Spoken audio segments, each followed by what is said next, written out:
H do Agro, com Kellen Severo. Oferecimento Ihara. Olá, sejam muito bem-vindos ao Hora H do Agro, um programa onde discutimos e analisamos os temas que mais importam para o agronegócio brasileiro.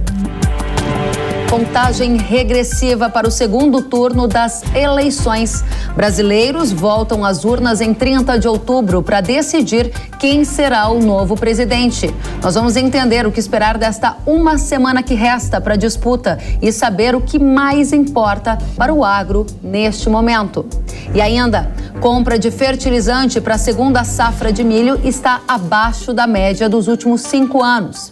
O cenário é parecido para a venda de grãos. A incerteza com a eleição e a expectativa de preço mais alto atrasam a comercialização de soja e milho.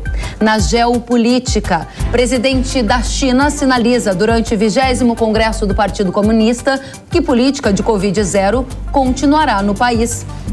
Na Europa, a Rússia intensifica ataques à Ucrânia pela segunda semana seguida. Enquanto a Comissão Europeia anuncia um plano para conter a disparada do preço do gás natural. E você vai ver também que produtores rurais da Nova Zelândia fizeram um tratoraço para protestar contra um projeto do governo que taxa as emissões de gases de animais criados dentro de fazendas. O Hora H do Agro já está no ar com tudo isso e mais a partir de agora. A contagem regressiva para o segundo turno das eleições já começou. E daqui a uma semana, em 30 de outubro, os brasileiros voltarão às urnas para decidir quem será o próximo presidente da República. E também o caso de 12 estados onde será decidido o governador. É hora de sabermos qual o cenário da política e o que mais importa para o agronegócio brasileiro a partir de agora. Vamos então receber para este bate-papo, para este debate, o Wagner Parente, ele que é CEO da consultoria BMJ. Wagner, seja muito bem-vindo ao Hora H do Agro. Olá, Kellen, um prazer estar aqui novamente. Para a gente também, obrigada pela presença. Recebemos também José Eustáquio Ribeiro Vieira Filho, que é coordenador de estudos de política agropecuária do IPEA, o Instituto de Pesquisa Econômica Aplicada. Seja muito bem-vindo, José Eustáquio. Obrigado, Kellen, e espero que a gente possa aí discutir e trazer alguns números para esse debate. Com certeza a gente conta com isso. Obrigada. Vamos começar então. Wagner, a primeira pergunta é para você. Eu gostaria de entender um pouco desse cenário pré-eleição. Nesta semana o dólar caiu e economistas alegaram que um dos motivos foi o resultado de pesquisas como o Datafolha e Brasmarket que revelaram o avanço do candidato Bolsonaro. Qual é o cenário hoje mais provável para a eleição presidencial e o que você tem acompanhado? A gente tem acompanhado um cenário bastante disputado. As últimas pesquisas mostram um empate dentro da margem de erro, né? A última Datafolha já mostra esse empate dentro da margem de erro para um ou para o outro. Então, a gente vê um avanço muito grande do candidato Bolsonaro no Sul e no Sudeste, né? Onde ele já tinha alguma vantagem, já foi demonstrado isso na primeira parte da eleição, e agora isso vem se consolidando, principalmente com os apoios que ele conquistou dentro do Centro-Oeste, do Sul e do Sudeste, principalmente. O que a gente vê é uma mobilização muito grande de governadores, dos governadores e também dos deputados e senadores que já foram eleitos, se mobilizando e fazendo palanque para o candidato Bolsonaro. Porque essa era uma dúvida que a gente tinha. O quanto esses candidatos, depois de eleitos, o quanto eles de fato se mobilizariam para continuar pedindo voto para o candidato e fazendo palanque para isso. O que a gente viu é sim que continuam mobilizados, isso parece estar funcionando, cara. Interessante. Você ainda citou que há um cenário bastante disputado. Há um favorito nessa última semana agora que antecede o momento do segundo turno? É difícil falar num cenário como esse de favoritismo. Agora, o que a gente pode trazer são tendências. O que as pesquisas trazem é, sim, uma estabilidade do candidato Lula e um crescimento do candidato Bolsonaro, com uma redução sua restrição em segmentos bastante que se mostraram bastante resistência ao nome do presidente Bolsonaro, por exemplo, o eleitorado feminino. Então, essa diminuição da rejeição parece que agora começa a fazer um efeito maior, chegando a uma semana aqui das eleições. Isso pode fazer a diferença. E outro fator que também precisa ser levado em conta é a abstenção. Aqui, os 21% de abstenção que a gente teve no primeiro turno, é provável que seja maior nesse segundo turno. E a abstenção, a gente sabe, historicamente, ela se concentra, ou ela é maior, no eleitorado de menor poder aquisitivo, que é onde o candidato Lula vai um pouco melhor. Então, dessa forma, a gente vê que existe um movimento favorável ao presidente Bolsonaro e ao mesmo tempo, uma sangria que está ocorrendo na campanha do presidente Lula, que precisa ser estancada, e é isso que eles têm buscado no programa eleitoral deles de alguma forma também. Muito interessante, Wagner, os pontos iniciais que você traz. Antes de eu convidar o José Eustáquio para esse bate-papo conosco e aprofundar as questões que importam para o agro, tem algo que me chama muito a atenção, que é justamente sobre a política econômica do novo governo. Eu estive em pelo menos 3 diferentes cidades nesta semana: Santa Maria, no Rio Grande do Sul, Itu, em São Paulo, e Campinas, São Paulo. Todos esses encontros eu estive com pessoas que fazem parte do setor do agronegócio e percebi ali uma tendência de adiar decisões em função da incerteza que a eleição traz. E um dos principais pontos é o que vai acontecer com a política econômica do novo governo. O Bolsonaro, a gente já tem uma perspectiva mais transparente, até a continuidade de Guedes. Quero saber se você entende que é esse o cenário. No caso de Lula, ele ainda não respondeu quem vai ser o novo ministro da Economia. O que você tem de informações nesse sentido para dividir com a nossa audiência, Wagner? O ministro Paulo Guedes tem sim a intenção de ficar, é o que a gente escuta aqui em Brasília, que existe essa perspectiva. Agora, é também fato, Kellen, que o segundo e terceiro escalão do ministério hoje, ele foi profundamente modificado. Muitas pessoas que vieram com o Paulo Guedes do mercado, eles saíram, durante o mandato, e isso provavelmente vai ser recomposto nesse segundo mandato, caso o presidente Bolsonaro seja reeleito.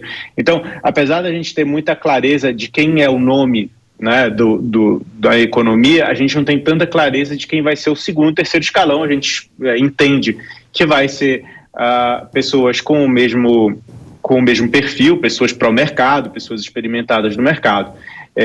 Por outro lado, sem dúvida, o lado do ex-presidente Lula, existe sim muita dúvida, né? A gente esperava que nesse cenário de segundo turno houvesse mais transparência do que vai ser, do que serão os nomes, do qual será a política econômica para comércio exterior, por exemplo, que você mencionava na abertura do programa.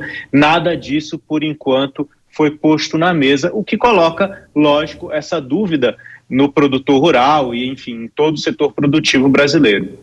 Muito obrigada, Wagner. A gente continua com você. Eu quero chamar o José Eustáquio para essa conversa. José Eustáquio, você nos ajuda, então, por favor, a compreender esses impactos da política econômica de um novo governo no agro brasileiro. A gente acabou de ouvir que o Lula não citou eventuais ministros da economia para um eventual governo. Bolsonaro diz que tende a manter Paulo Guedes e a política econômica atual, que é uma política com menos intervenção do Estado na economia. Para você, a pergunta: como estudioso da política agrícola, o que mais importa para o agro nesse contexto?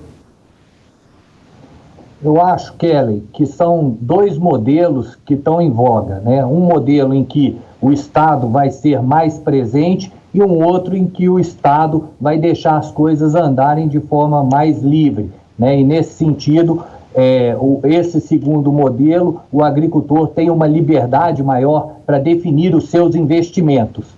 Você comentou aí em relação a cenários de incertezas, o ambiente político traz essas questões de incerteza e a incerteza faz com que o agente produtor diminua os investimentos. Quando a gente fala em investimento, a gente está pensando em aumentar a produtividade. Então, esse cenário aí, né, neste mês e no próximo, é um cenário mais em que os produtores estão colocando o pé no freio, né, justamente porque existem 2 cenários distintos, Um é muito favorável ao crescimento da produção e o outro é muito favorável à regulação da produção. Interessante essa palavra que você usou, porque ela me dá a oportunidade de fazer uma pergunta a você, que é sobre regulação. Você está dizendo que um dos cenários, que seria, só para a gente deixar mais transparente para a nossa audiência, do atual governo, seria de menor intervenção do Estado no mercado, e o outro cenário da esquerda seria de mais intervenção. Aí você usou a palavra regulação. Assim como eu mencionei há pouco das viagens dessa semana, as viagens que fiz nas últimas semanas também me trouxeram alguns elementos como, muitas vezes eu fui perguntada se há risco de haver uma taxação das exportações do agro brasileiro.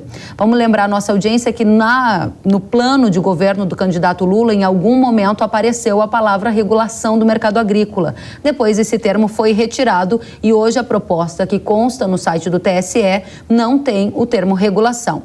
Isso levou a uma grande preocupação. Será que haverá algum tipo de regulação, como taxação de exportações, se o governo de esquerda assumir o comando do país? Qual é a sua opinião, José Eustáquio? Eu acho o seguinte, Kellen, se a gente observar as experiências que a gente tem aqui próximo do Brasil, nós observamos que governos mais tendentes à esquerda tiveram sim decisões políticas intervencionistas. Foi o caso da Argentina. Então, algumas pessoas dizem fazer taxação na exportação de carne, fazer taxação na exportação de soja, e eu acredito o seguinte, se você taxar o setor exportador, e principalmente aquele setor que move a economia, né, devo lembrar que o setor agropecuário, ele representa hoje 50% das exportações, 1/5 do emprego gerado no país e praticamente é um setor que alavanca toda a economia, né? Então, alguns dizem que o setor ele paga pouco tributos, isso não é verdade, né? Se você é um setor central dentro de uma cadeia produtiva, você alavanca a produção para frente e para trás. Então, se você faz uma isenção tributária, por exemplo, com relação à Lei Candir, né, que ela não é específica do setor agropecuário, mas ela se refere a bens primários ou semi-industrializados que são exportados, né? Então, essa isenção é justamente entendendo que esse setor é um setor-chave e ele gera um efeito de alavancamento na economia, gerando empregos, gerando renda e gerando crescimento. Se a gente observar as regiões que mais cresceram nos últimos anos, né, foram regiões ligadas ao desenvolvimento do setor agropecuário. Então eu vejo o seguinte, com muito ceticismo, né, uma política mais intervencionista pode sim gerar um efeito contrário no desenvolvimento econômico brasileiro que a gente vem observando. Muito bem, então colocado aqui alguns dados, até vou repeti-los para a nossa audiência, dados do IPEA trazidos pelo José Eustáquio, 50% da exportação do Brasil vem do agro, 1/5 do emprego do país e o agronegócio sendo uma alavanca para a economia, ou seja, taxar as exportações do agro poderia gerar um efeito colateral que seria ruim não só para o setor agropecuário, mas na sua opinião traria efeitos também para a economia do Brasil que poderia crescer menos? É uma conclusão correta ou não? Esta é uma conclusão correta, não é? Então, se eu tenho 1/3 do PIB gerado por esse setor, se você tiver qualquer política que venha a minimizar o desenvolvimento e o crescimento econômico desse setor, você vai impactar outras áreas, né? Então, por exemplo, setor de compra de máquinas e equipamentos vai ser impactado, setor de compra de defensivos, medicamentos farmacêuticos, né, voltados para a veterinária, isso tudo vai ter um impacto muito grande. E isso gera um efeito de cadeamento muito grande na economia. O que nós observamos no caso argentino foi um grande retrocesso quando você tem uma política protecionista mais elevada dentro do setor. E aí, Kelly, se a gente observar a história brasileira, a gente percebe que o setor ele se desenvolveu justamente porque o governo foi menos intervencionista, né? Então, muitos economistas criticam o seguinte, né? Ao longo da história, houve um protecionismo muito grande na indústria e a indústria não alavancou. Alguns colegas economistas também separam, né, o setor agropecuário e o setor industrial, como sendo o setor industrial aquele setor que faz o desenvolvimento econômico na região ou no país. Quando a gente observa, e aí é uma análise minha, o setor agropecuário ele é umbilicalmente ligado a setores industriais e setor de serviço. Então, esse efeito de transbordamento, ele acontece, né? Então, a gente, nos estudos de economia, a gente fala na matriz de insumo-produto, né? O setor agropecuário é um setor muito importante e tem esse efeito irradiador de crescimento econômico na economia como um todo. Perfeito. Os números de emprego que a gente observa é que nos últimos 4, 5 anos, o setor vem aumentando a população ocupada, né? Então, há 4 anos atrás, a população ocupada estava em torno de 17 milhões de pessoas e hoje está aí ao em torno de 19, 20 milhões. A economia como um todo está gerando, né, um número que está sendo registrado, a economia está atingindo 100 milhões de pessoas empregadas. Ou seja, a economia vem em franca expansão e crescimento, e o agro está centrado nesse crescimento econômico. Muito bem, muito obrigada, José Eustáquio. Vou pedir para a nossa produção manter o José Eustáquio e o Wagner juntos aqui para a gente fazer essa segunda rodada do nosso painel, porque vocês já começaram com pontos fantásticos para a nossa audiência. O Wagner com uma análise macro do que a gente está vendo nessa perspectiva da reta final aqui para a eleição, e o José Eustáquio aprofundando com os elementos que mais importam para o agro brasileiro, destacando essa liberdade para decisão de investimentos e uma perspectiva de que é um setor que tem contribuído muito para a economia e que tende a continuar assim se tiver menos intervenções. Vamos avançar juntos? Wagner, a pergunta para você agora: qual deve ser a estratégia da campanha de Lula e de Bolsonaro nesta última semana? Há algum tema ou região do país que cada candidato vai focar mais, na sua opinião? Acho que trazendo aqui para a nossa realidade do agro, o Centro-Oeste é nítido que é praticamente todo Bolsonaro, e existe uma necessidade do presidente Lula buscar reduzir o impacto ali, né, do ex-presidente Lula. E aí é muito interessante ver os movimentos que são feitos, por exemplo, no sentido de trazer a ex-candidata Simone Tebet para buscar esse relacionamento no Mato Grosso do Sul, estado de onde ela também vem de uma família de produtores rurais, né, a necessidade de agregar nomes do agro, né, e que são bem recebidos perante o setor produtivo. E aí eu estou falando, por exemplo, do senador Carlos Fávero, estou falando do deputado Neri Geller, do grande empresário lá, o Carlos Ernesto Agostinho, o Tete, né, que é um dos maiores produtores de semente do Brasil. Enfim, tudo isso para trazer um pouco dessa credibilidade que está tão abalada. Eu acho que essa é uma estratégia que vem sendo trazida pela campanha do presidente Lula. Não sei o quanto dá tempo de remediar todo o impacto. Do lado do presidente Bolsonaro, eu acho que a necessidade de reduzir a rejeição continua muito grande, principalmente em relação às mulheres, reforçar a mensagem conservadora que deu certo no primeiro turno e que vem fazendo com que ele venha subindo nas pesquisas até aqui. Eu acho que uma semana é bastante tempo para a velocidade que as coisas estão acontecendo. Então, apesar de haver uma tendência de melhora dos números do presidente Bolsonaro, é uma campanha que continua completamente aberta, Kelly. Interessante. Eu vou aproveitar esse link aqui e trazer para a nossa audiência mais claramente o elemento que você colocou, que para alguns pode ser um elemento novo. Essa foi uma notícia que veio à tona nessa semana, de que Simone Tebet é uma das cotadas para assumir o Ministério da Agricultura em um eventual governo de Lula. Algumas fontes que consultei, Wagner, me disseram que no caso do Ministério da Agricultura sendo no governo Bolsonaro, o nome de Tereza Cristina ainda é o favorito. Mas eu lembro que ela, enquanto concorreu ao Senado, disse que não voltaria ao cargo de ministra da Agricultura e que tentaria fazer um bom trabalho no Senado. Para a gente aproveitar esses pontos que você trouxe, quais são os nomes que você tem para o Ministério da Agricultura neste momento, caso Bolsonaro vença ou caso Lula vença? É Simone mesmo para Lula?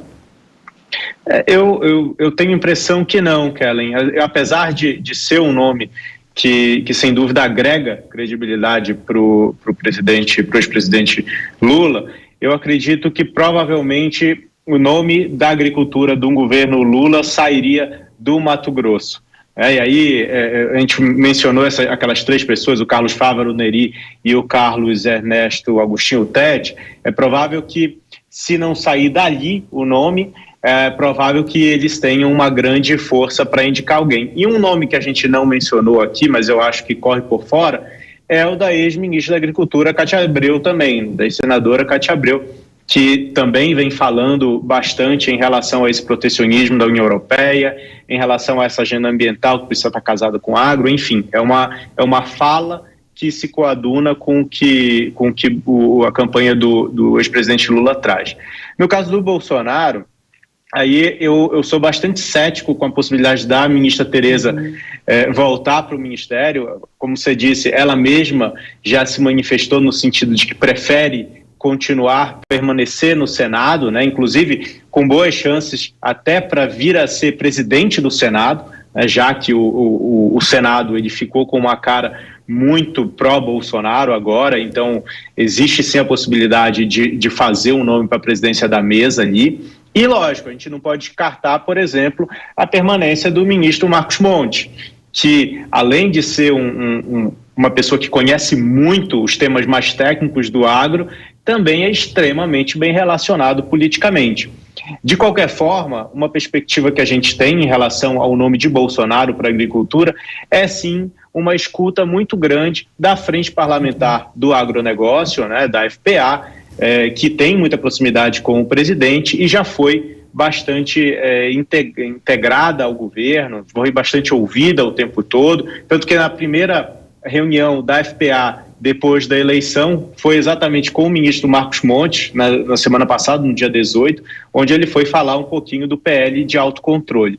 Enfim, para falar inicialmente dos nomes, eu acho que é por aí, mas eu acho que o Congresso também é muito importante. Se depois a gente tiver oportunidade, tem muita pauta do agro ali que vai ser impactada por quem vem assumir o Ministério da Agricultura e também, logicamente, a presidência da República. Excelente, Wagner. Muito boas colocações e que estão também em linha com algumas das pesquisas que fiz nessa semana, ouvindo o setor agropecuário. Vou chamar para essa conversa o José Eustáquio. E, José Eustáquio, a gente gostaria de ouvir as suas colocações, pegando um gancho com o que o Wagner acabou de trazer, sobre a importância da figura de um ministro da Agricultura nesta nova era. Eu lembro como jornalista que, num passado não muito distante, o Ministério da Agricultura ele ficava lá para o segundo escalão e no governo Bolsonaro eu tive a impressão de que ele subiu, veio para o primeiro escalão ao lado de economia, ao lado de outros importantes ministérios, e aí a nossa audiência quer saber se um perfil que não for de um conhecedor do agro tomar conta dessa pauta,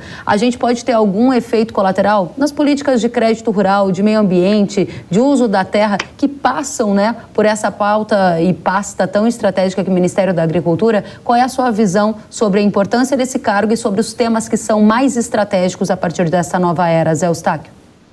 Kellen, eu tenho uma posição bem particular, porque eu participei da equipe de transição em 2018 e eu também fiz parte do Ministério da Agricultura, inclusive trabalhando com a ministra Tereza Cristina e assessorando diretamente o atual ministro Marcos Montes.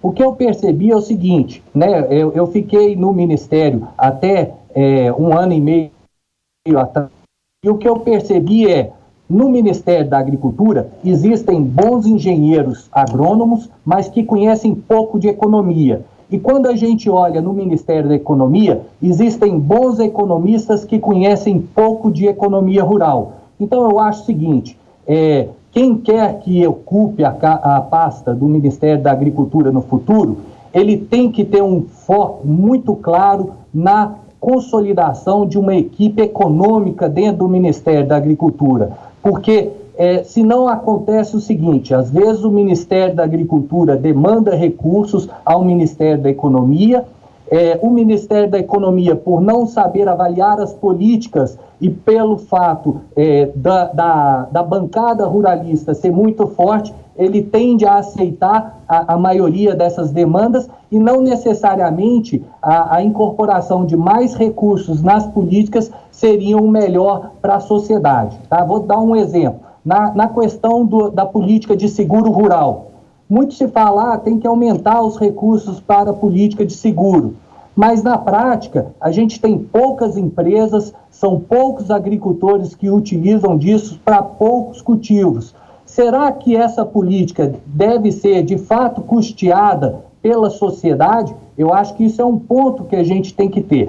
O que acontece? Nós não temos capacidade de avaliação das principais políticas públicas. E se a gente não avalia, a gente não tem noção se a política está surtindo efeito ou não. Por exemplo, aqui no IPEA, nós fizemos um estudo, né, de avaliação de impacto do crédito rural. E nós chegamos à conclusão de que a política de crédito tem um efeito positivo. E o interessante, né, quando a gente observa em termos regionais, a política teve um efeito muito maior nas regiões Sul e Sudeste e muito menor em regiões como o Nordeste e o Norte do país. Lembrando, o Nordeste é a região que concentra, por exemplo, 60% da extrema pobreza.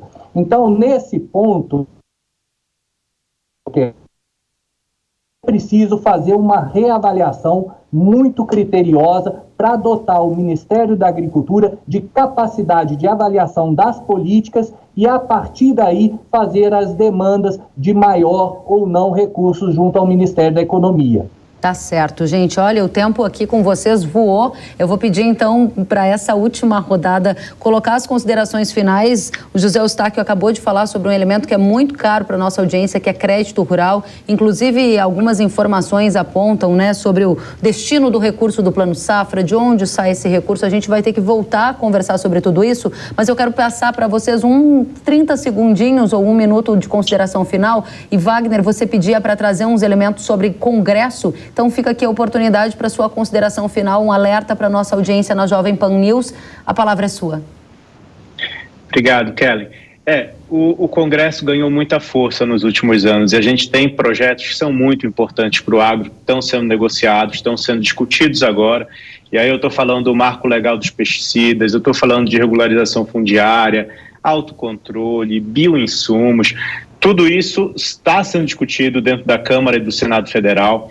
Evidentemente que quem assume a presidência da República dá o tom de como vai ser a tramitação desses assuntos dentro do Congresso, mas é muito importante que a nossa audiência que está aqui, o agricultor, ele preste atenção no que está acontecendo no Congresso e tente influir no que está acontecendo dentro do Congresso, porque vai afetar diretamente o dia a dia dele mais cedo ou mais tarde. É isso, cara. Muito obrigada, Wagner Parente, CEO da consultoria BMJ. Uma satisfação ouvi-lo. Volte sempre à Jovem Pan News e ao Hora H do Agro. Muito obrigado. Merece. José Eustáquio, o que mais importa para o agro? Sua consideração final nesses 30 segundinhos para a nossa audiência ficar super bem informada.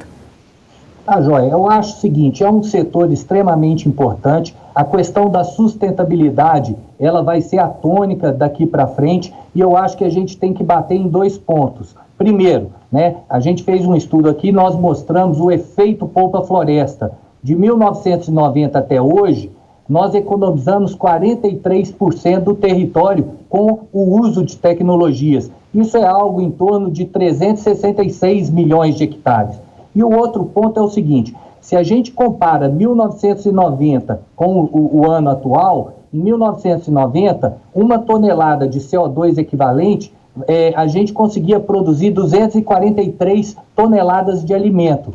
E hoje, com a mesma tonelada de CO2 equivalente, a gente produz o triplo de alimentos. Então, eu acho que o Brasil é muito criticado na questão ambiental, mas nós também somos uma grande referência. E isso tem que ser o norte daqui para frente para valorizar a produção agropecuária brasileira.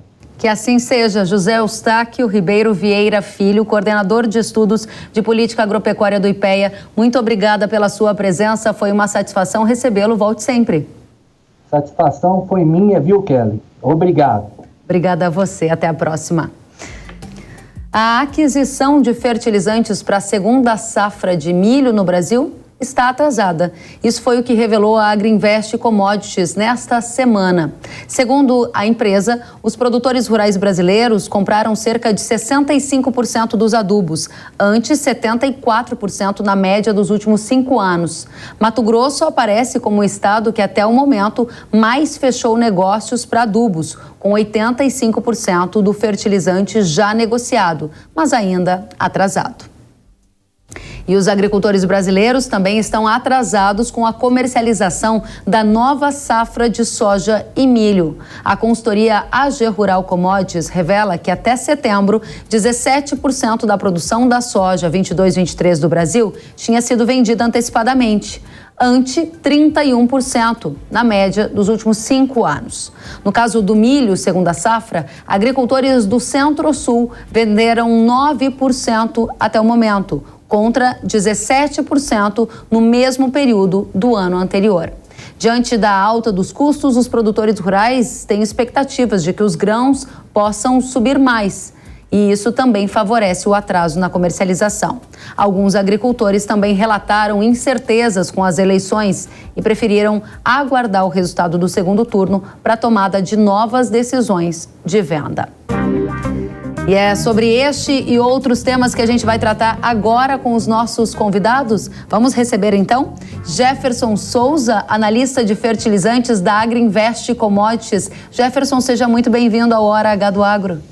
Olá, Kellen, muito obrigado a toda a audiência. Prazer imenso falar com você e também com a Dani. Muito obrigada a você e a você, Dani. Daniele Siqueira, analista de mercado da AG Rural Commodities. Seja muito bem-vinda à Jovem Pan News. Obrigada, Kellen. Olá, Kellen, Jefferson, a todos que estão nos assistindo.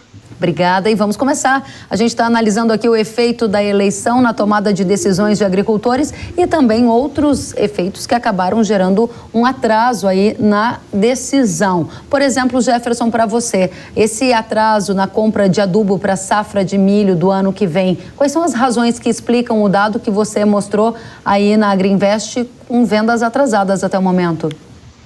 Primeiro, Kelly, nós tivemos um preço muito alto no primeiro semestre desse ano, o que desincentivou o produtor a comprar o seu adubo antecipado no primeiro semestre. E agora nós vemos um movimento oposto, que é um movimento de queda no preço. Ou seja, no primeiro semestre o preço estava muito alto, desincentivava o produtor, e agora tem um movimento de queda no preço. Isso também desincentiva o produtor, porque toda semana ele recebe um preço mais barato do que ele tinha na semana anterior. E ele fala assim, então eu vou encontrar um momento melhor na próxima semana. Consequentemente, ele retarda um pouco as suas compras para o Safrinha 2023, e por isso que nós temos hoje 9% dos produtores brasileiros atrasados em relação à nossa média dos últimos 5 anos. Agora eu quero pontuar uma coisa bastante importante, Kellen, que eu estou sentindo no mercado do MT. Se de um lado o milho Safrinha está atrasado, eu estou vendo um avanço para a soja 23-24. Os produtores do Mato Grosso tomando suas posições já para uma safra bastante futura. Isso por quê? Isso porque a relação de troca melhorou muito e hoje, pela conversa que eu tenho com os produtores, é que a relação histórica deles atingiu, sobretudo para um super simples, por exemplo. Hoje eles têm uma mesma relação que eles tinham em anos anteriores e isso acaba incentivando o produtor a tomar uma antecipação na sua compra, no caso para 23-24. Agora, no milho, essa relação de troca também melhorou nos últimos meses, não melhorou? Com o preço do fertilizante caindo e o milho mantendo algum patamar, ajudando a melhorar essa relação de troca, ou eu estou enganada, Jefferson? Sem dúvida, melhorou e melhorou muito, Kellen. Nós vimos essa melhora, só que é o seguinte, se nós pensarmos no Brasil, os produtores que compraram para a soja antecipado são aqueles mesmos produtores que estão comprando agora para a soja também 23-24 antecipado. Então essa compra do milho Safrinha que está atrasada são produtores ainda que tem um pouco de soja, às vezes, para comprar também. Então, é muito da característica do mercado. O Mato Grosso, de modo geral, ele está um passo à frente das demais regiões, tanto para a soja como para o milho. Você percebe, por exemplo, que nós temos 85% já adquirido no estado do Mato Grosso, enquanto o Paraná, eu tenho 65%.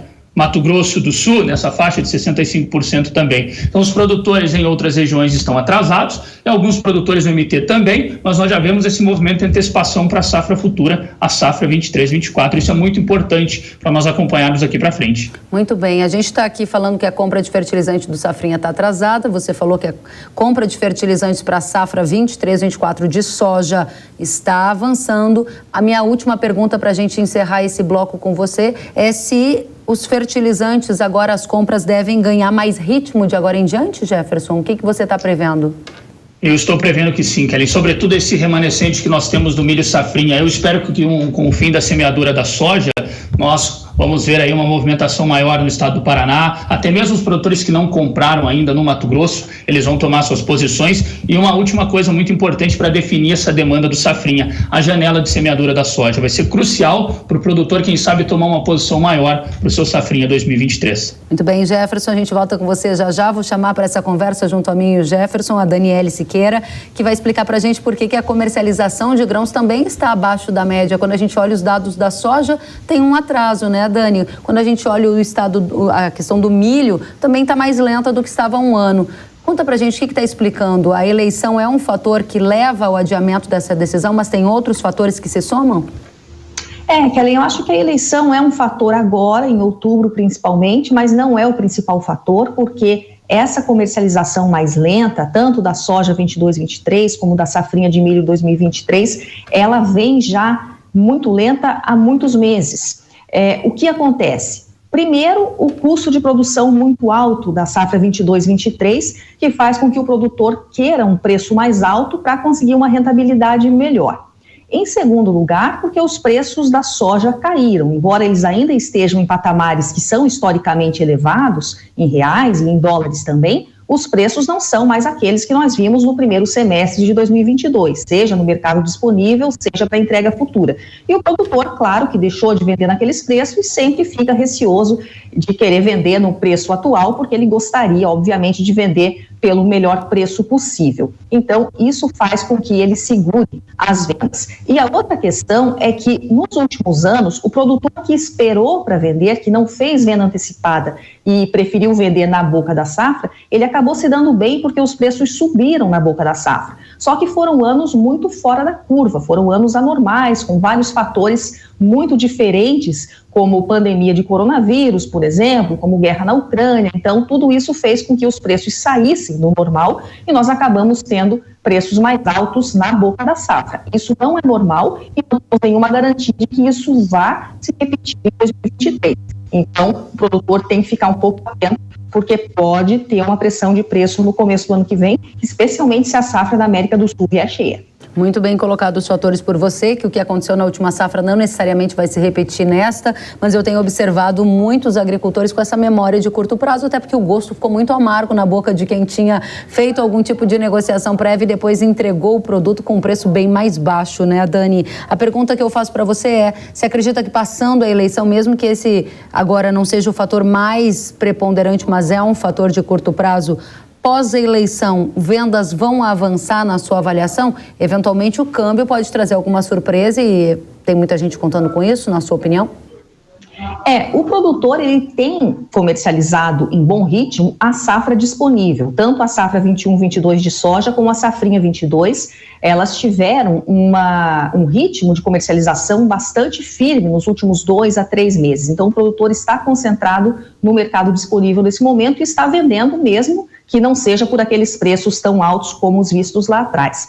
Para 22-23, a gente acredita que ele deva começar a vender com mais força, sim, depois da eleição, e especialmente se a gente tiver alguns momentos de preço mais alto puxados pelo câmbio, o que pode acontecer por questões domésticas, claro, né, dependendo do resultado da eleição, mas também por questões de macroeconomia e financiarização do mercado, que vem do mercado internacional. A gente vive um momento de transição de inflação para aumentos de juros com uma economia provavelmente mais desacelerada ou até em recessão, e isso faz com que haja aversão ao risco. Então, o dólar tende a continuar subindo no mercado internacional, mesmo que aqui no Brasil aconteçam outros fatores que puxem para o outro lado. Então, sim, a gente vê uma tendência de câmbio ajudando, sim, os preços em reais, mas existem outros fatores, especialmente a safra da América do Sul,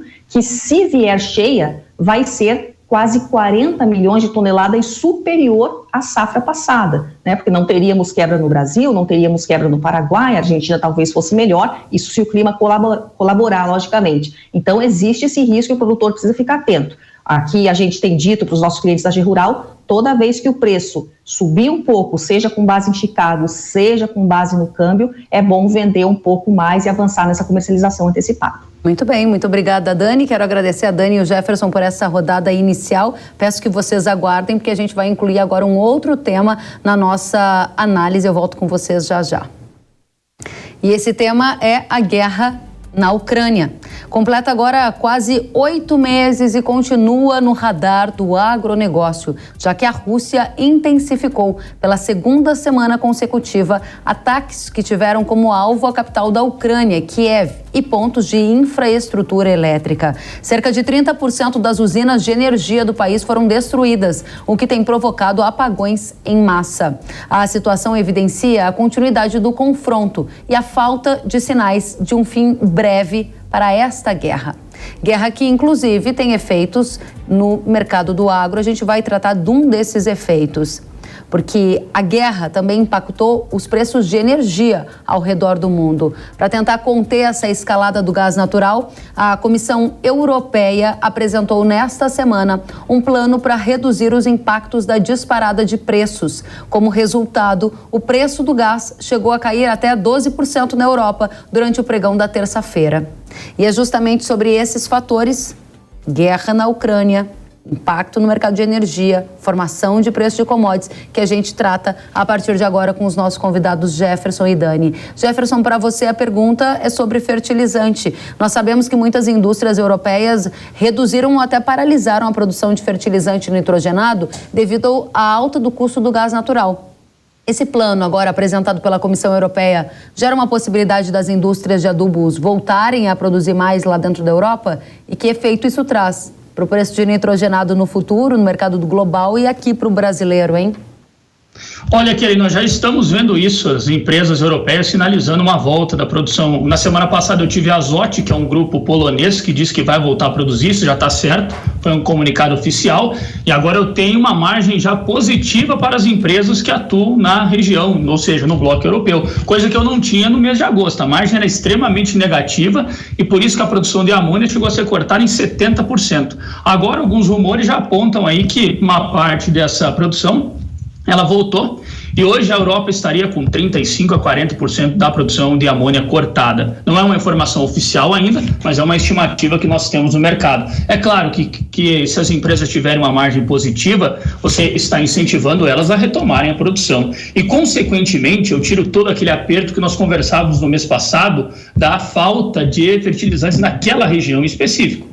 Fertilizantes nitrogenados na Europa. Eu não estou dizendo que vai faltar no mundo, é claro, porque nós temos outras regiões que produzem muito, mas eu causo uma disfunção no quadro de oferta e demanda. Eu tenho regiões que param de produzir e que são tradicionalmente produtoras e são obrigadas a importar, e outras que possuem aí uma capacidade produtiva e estão produzindo muito. Por quê, Kelly? Porque a margem é muito boa. Se de um lado você tinha uma margem negativa na Europa, do outro lado no Oriente Médio, nos Estados Unidos, nos países do norte da África, a sua margem de produção era muito boa. E, consequentemente, se você tem capacidade de aumentar a produção, você vai aumentar. Hoje, o mercado de nitrogenados ele está tendendo para baixo, Kelly. É isso que eu estou sentindo aqui no Brasil e lá fora também. Alguns dados estão mostrando isso para nós. Um dos dados é a produção europeia e outro é o leilão da Índia, que nós tivemos a divulgação hoje, inclusive. Muito bem, então o efeito colateral desse plano lá da Europa, mesmo com a continuidade da guerra, você vê um efeito de oferta mais abundante na Europa, que acaba tirando uma pressão do mercado global e que gera um efeito colateral de alívio na formação de preço do nitrogenado ao agricultor brasileiro, que nos próximos meses pode conseguir pagar mais barato pelo fertilizante. A pergunta que eu faço é, quem ainda não tomou decisão, está certo em esperar, porque na visão da Agriinvest o preço do nitrogenado vai cair mais? Olha, essa é uma pergunta de ouro hoje. É uma dificuldade muito grande que nós temos, porque a qualquer momento esse cenário pode mudar e nós já tivemos experiências com isso. A guerra ela não acabou ainda. Nesse primeiro momento, eu digo, o cenário está favorável, está melhor do que estava lá no final de agosto, quando nós conversávamos. Eu, naquela época, pensava que o colapso ele poderia acontecer agora nos meses de inverno. Entretanto, essa queda no gás natural, está possibilitando que as empresas retomem a produção na Europa e, consequentemente, eu vejo uma tranquilidade no quadro de oferta global de nitrogenados. Entretanto, eu tenho uma demanda muito importante ainda pela frente, uma demanda brasileira, uma demanda americana, uma demanda asiática impulsionada pelos indianos. Então, o mercado de nitrogenados, ele continua incerto. O produtor precisa aproveitar as oportunidades que a ele são dadas. Nós temos hoje algumas empresas mais atrativas no mercado, uma relação de troca mais favorável. Então, aquela receita de bolo que nós tínhamos no passado, pode comprar que vai ficar tranquilo, ela não existe mais. O cenário muda muito rápido e o produtor precisa aproveitar as oportunidades, como a Dani mesmo falou. Se às vezes o preço sobe um pouco, ele faz a sua venda do milho e toma a sua posição no nitrogênio, trava a sua relação de troca. Muito bem, para a nossa audiência da Jovem Pan News, a gente está falando aqui sobre custo de produção, elementos que fazem o dia a dia do agricultor na produção de soja, de milho, que vão gerar a nossa proteína também, alimentar os nossos animais e chegar na mesa do consumidor. Uma outra ponta que essa guerra impacta demais é na formação do preço das commodities, como soja e milho no mercado internacional, que acabam impactando os preços praticados aqui no mercado doméstico. E a pergunta é para você, Dani. A gente acabou de ver que a guerra entre Rússia e Ucrânia não dá sinais de um término muito em breve. E a pergunta que a gente quer é, será que o acordo do Mar Negro, que possibilitou a exportação de grãos naquela rota, vai ser renovado em novembro? Porque ele tem uma duração de 120 dias, está próximo de expirar. Se ele for renovado, o que acontece para os preços aos agricultores do Brasil? E se ele não for, o que acontece?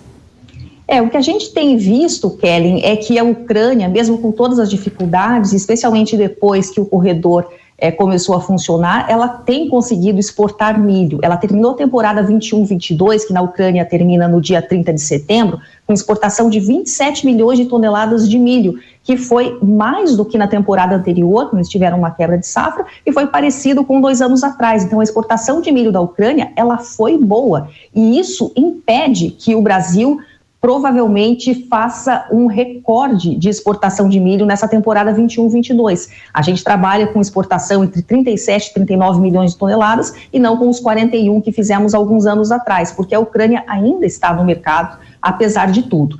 Caso o corredor se feche, agora no começo de novembro, claro que eles ficam com mais dificuldades e isso abre um pouco mais de espaço para o Brasil exportar mais. Pode ser que a gente veja os prêmios de exportação aumentarem aqui nos portos brasileiros para que os importadores consigam originar mais milho no Brasil e isso elevaria as nossas exportações. Caso o corredor continue, aí, claro, a gente tem essa concorrência da Ucrânia. O que é importante colocar aqui, Kelly, independente da Ucrânia continuar com o corredor ou não, é que os preços do milho em dólares, eles estão muito altos. Eles estão em torno de $7 por bushel em Chicago, que é um dos maiores patamares da história. Para os importadores, no momento que ainda é muito baseado em inflação, mundo afora, esse milho está caro. O milho está relativamente barato, digamos assim, em reais para o produtor do Brasil, que estava acostumado com um preço de R$100 por saco e agora não está mais. Mas em dólares o preço é alto, então os importadores eles têm resistência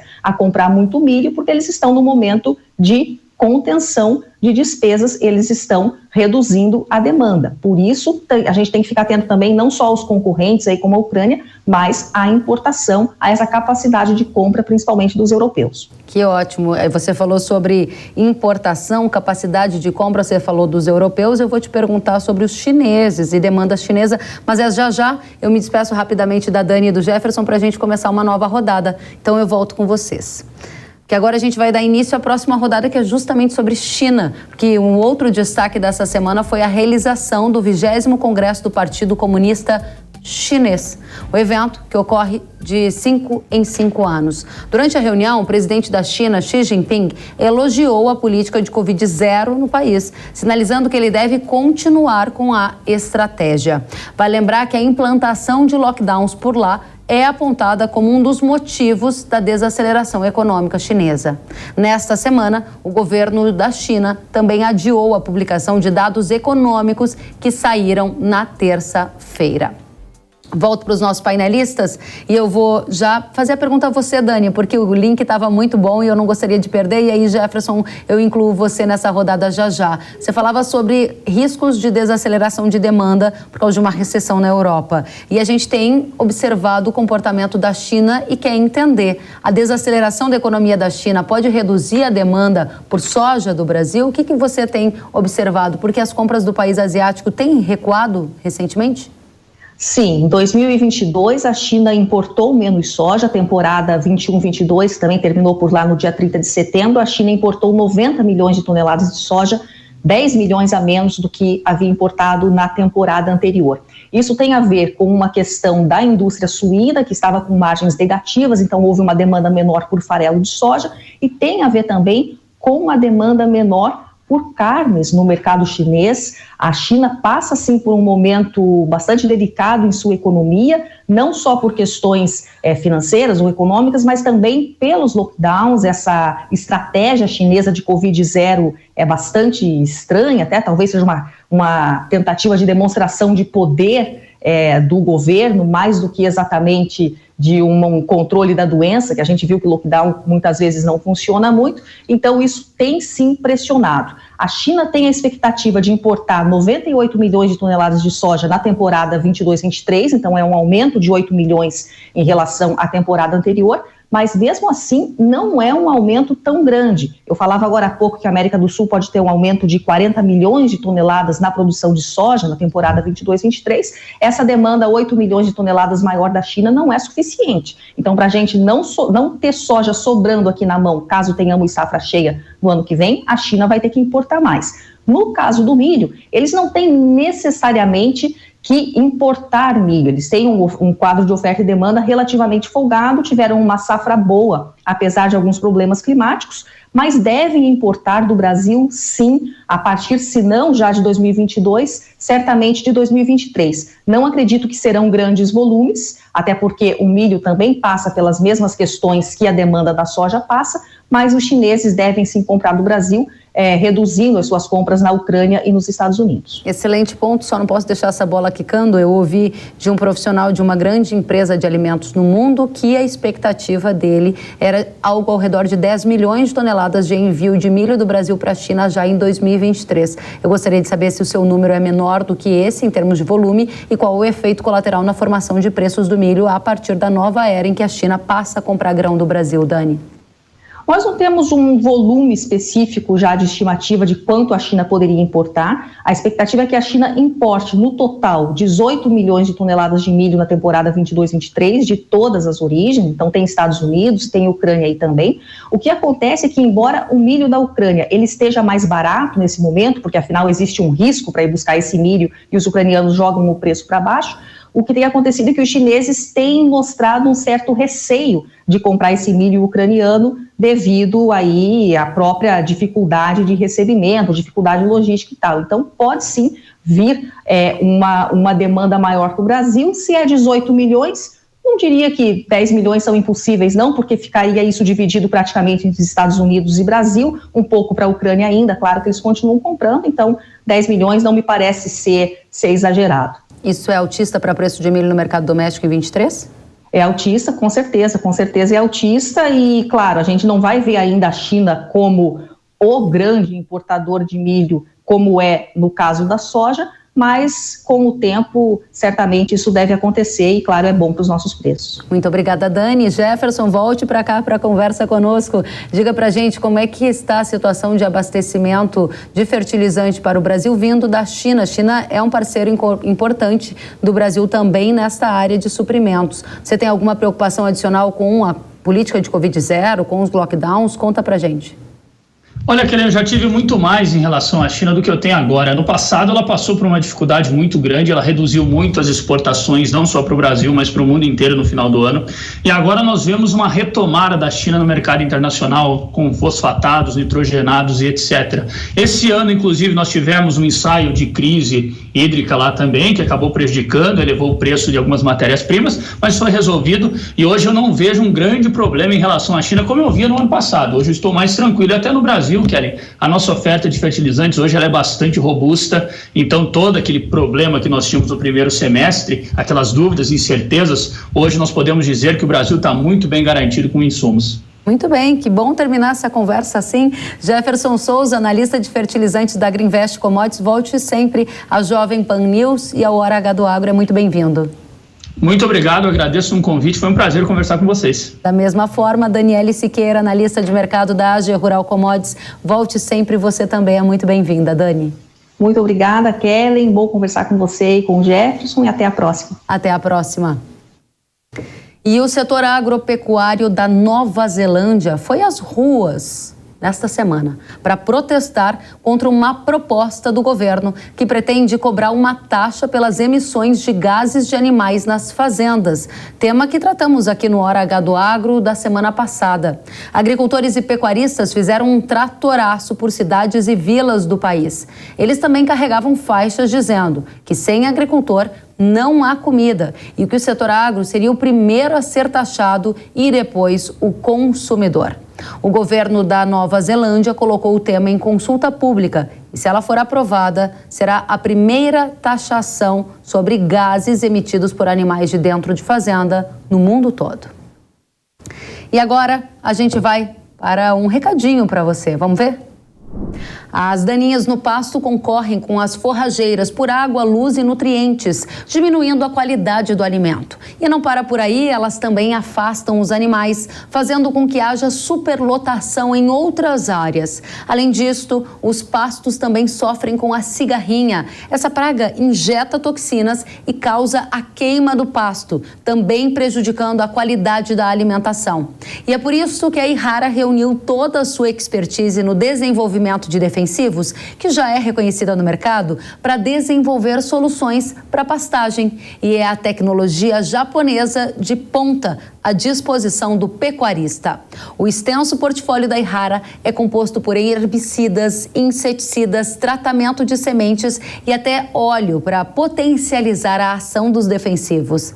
Quer saber mais? Então acesse yara.com.br ou aponte a câmera do celular que aparece na sua tela e abra a porteira para a tecnologia Yara entrar e o seu rebanho aumentar. Muito bem, vamos em frente. O Hora H do Agro de hoje fica por aqui. Eu agradeço demais pela companhia, pela audiência. A gente se vê na próxima semana. Até lá. Tchau, tchau.